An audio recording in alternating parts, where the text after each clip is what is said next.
বিসমিল্লাহির রহমানির রহিম। পরম করুণাময় আল্লাহর নামে শুরু করছি। আজকের আলোচ্য বিষয় নিত্য সমাস। জানি নিত্য সমাস কি? যে সমাসের ব্যাসবাক্য হয় না কিংবা তা করতে গেলে অন্য পদের সাহায্য বা প্রশ্রয় নিতে হয়, তাকে নিত্য সমাস বলে। পদের শেষে মাত্র থাকলে বুঝবো নিত্য সমাস। নাম মাত্র, মাত্র আছে। দর্শন মাত্র, এখানেও মাত্র আছে।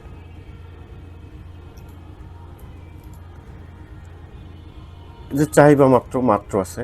দেখা মাত্র, মাত্র আছে। বলা মাত্র, মাত্র আছে। শোনা মাত্র, মাত্র আছে। তাহলে মাত্র থাকলেই চোখ বন্ধ করে বলবো এটা নিত্য সমাস। এটা নির্ণয় করলাম। এবারে চলে যাই আমরা ব্যাস বাক্য নির্ণয়। কিভাবে নির্ণয় করব? লিখলাম নাম মাত্র। তাহলে এই মাত্র যেখানে থাকবে, এই মাত্রর জন্য আমরা কি লিখব? লিখব হচ্ছে কেবল। কি লিখব? কেবল। আর কেবলটা লিখতে হবে কোথায়? শব্দের শুরুতে। আর এই নামটা এই কেবলের পরে তারপরে লিখতে হবে। এখানে লিখব নাম। তাহলে হলো নামমাত্র। তাহলে ব্যাসবাক্য কি? কেবল নাম। কিভাবে করলাম? যে এখানে মাত্র তুলে দিয়ে শব্দের শুরুতে কেবল লিখতে হবে।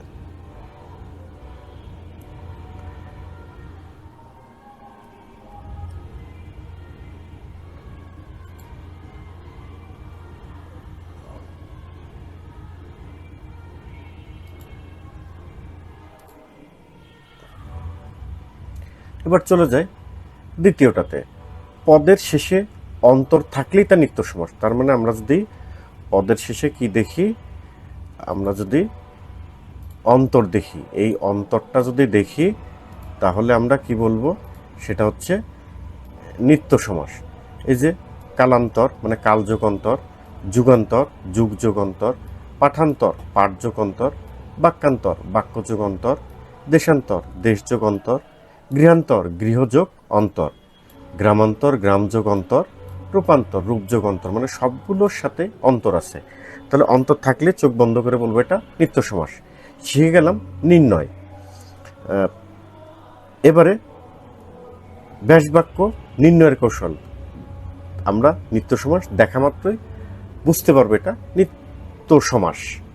চলে যাই ব্যাসবাক্য নির্ণয়। ব্যাসবাক্যের জন্য কি? কালান্তর। এটাকে যদি আমি ভাঙি তাহলে কি হবে?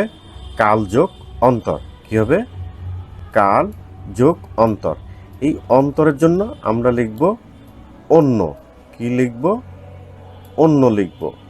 তাহলে অন্য লিখব। এই অন্যটা লিখার পরে এটা চলে যাবে এই কালের আগে, তার মানে হবে অন্য কাল। তাহলে আমরা ব্যাসবাক্য দেখি। অন্য কাল। অন্য কাল কিভাবে হলো?